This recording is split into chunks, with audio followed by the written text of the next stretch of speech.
Olá, curiosos!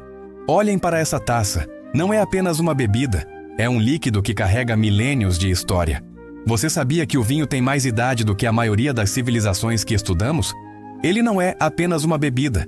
É um símbolo cultural, religioso, social e econômico que moldou a humanidade. Hoje vamos desvendar a fascinante e secreta história do vinho, desde a sua descoberta acidental há milhares de anos, passando pelas grandes revoluções, pragas devastadoras, até chegar aos vinhos de alta qualidade produzidos no Brasil, especialmente no sul de Minas Gerais. Prepare-se para uma jornada que vai te levar dos monges medievais aos mais avançados vinhedos modernos. A história do vinho não começa com uma invenção, mas sim com uma descoberta. Voltemos 8.000 anos, ou seja, cerca de 6.000 a.C. O berço dessa bebida milenar não é a França ou a Itália, mas sim um pequeno país no Cáucaso, a Geórgia. Arqueólogos encontraram vasos de argila, chamados kivevre, com resíduos de vinho datados dessa época. É o registro mais antigo da produção de vinho no mundo. Como isso aconteceu? Provavelmente foi um acidente delicioso. Uvas selvagens eram colhidas e guardadas nesses vasos. Com o tempo, o açúcar das uvas fermentou naturalmente, transformando o suco em vinho. Uma lenda persa conta que uma rainha, tentando se envenenar com uvas estragadas, acabou gostando do efeito do suco azedo. Seja qual for a verdade, a bebida veio para ficar. A partir da Geórgia, o vinho se espalhou. No Egito Antigo, era usado em rituais religiosos e para a realeza. Na Grécia Antiga, o deus Dionísio era a divindade do vinho, da festa e do êxtase.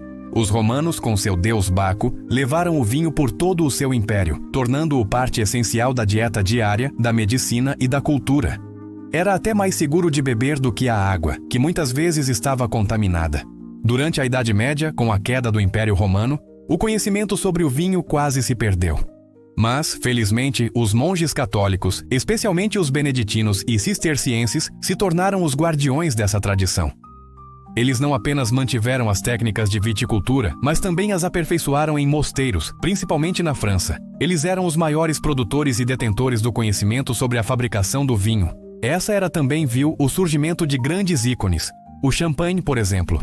O monge Dom Perignon é frequentemente creditado como seu inventor. Mas a verdade é que ele foi o grande aperfeiçoador da efervescência nas garrafas no século XVII. Ele dominou a técnica de engarrafar o vinho com a segunda fermentação, criando as famosas bolhas. No mesmo período, em Portugal, descobriu-se que adicionar aguardente ao vinho durante a fermentação criava o vinho do Porto, mais doce e alcoólico, perfeito para longas viagens.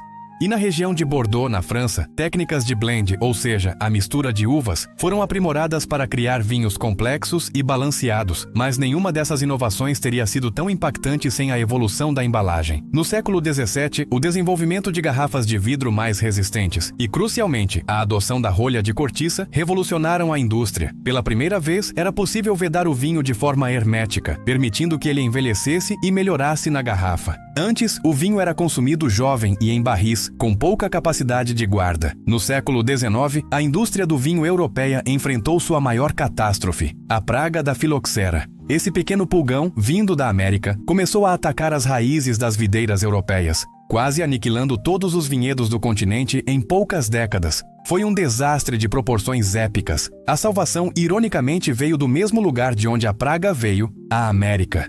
Descobriu-se que as videiras americanas eram naturalmente resistentes à filoxera. A solução foi enxertar as videiras europeias, que produziam as uvas de qualidade, em raízes de videiras americanas. Quase todas as videiras do mundo hoje têm raízes americanas. Enquanto a Europa lutava, a cultura do vinho florescia em novos continentes. As uvas chegaram às Américas, no Chile, Argentina e Estados Unidos, e também na Austrália e África do Sul. Esses vinhos do Novo Mundo eram mais acessíveis e inovadores.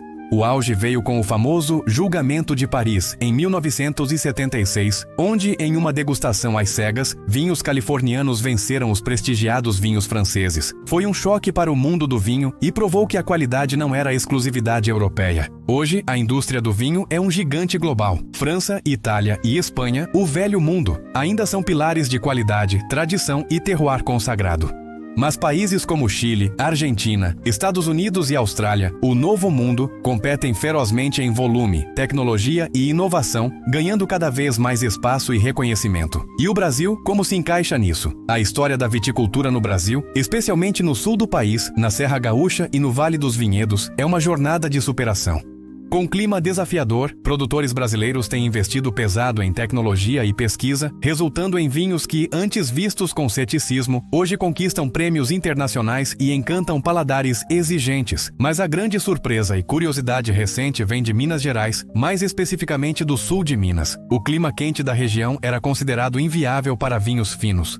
A inovação veio com a técnica da dupla poda, ou poda invertida, que inverte o ciclo da videira, forçando a maturação das uvas no inverno, com dias quentes e noites frias. Cidades como Andradas e Caldas se destacam neste quesito. Isso produz uvas de altíssima qualidade, especialmente Syrah e Sauvignon Blanc, que resultam em vinhos finos premiados, rivalizando com grandes regiões vinícolas e colocando Minas Gerais no mapa do vinho de qualidade. E aí, gostou de viajar pela história? Então se prepara para algumas curiosidades extras. Para os colecionadores, o vinho pode ser um investimento bilionário. As garrafas mais caras do mundo, como um Romanée Conti, não valem milhões apenas pelo sabor. É pela raridade, história e o fato de serem lendas vivas. Agora, uma curiosidade que derruba um mito. A maioria dos vinhos não melhora com a idade.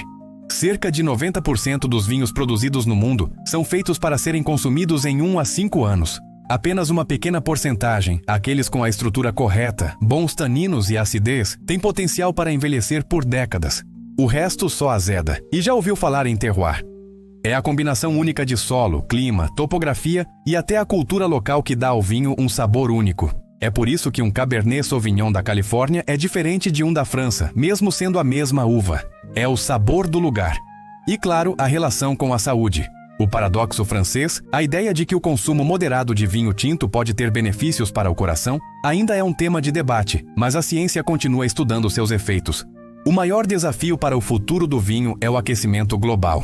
As mudanças climáticas estão forçando produtores a buscar novas regiões. Já existem vinhedos na Inglaterra e até na Suécia, ou a cultivar uvas mais resistentes ao calor. A tradição está sendo testada pela ciência. O futuro também trará mais inovação. Veremos um crescimento de vinhos orgânicos, biodinâmicos e veganos que buscam uma produção mais natural e com menor impacto ambiental. Novas tecnologias e embalagens sustentáveis também serão a norma. O que o futuro nos reserva? Vinhos de regiões inesperadas, novas variedades e um consumo cada vez mais consciente e personalizado. O vinho continuará a ser o néctar dos deuses, mas com um olhar mais atento para o planeta e para a inovação. E aí, curioso, qual seu vinho favorito? Você já experimentou um vinho brasileiro, especialmente um do sul de Minas Gerais? Ou você é mais adepto aos vinhos do sul do Brasil?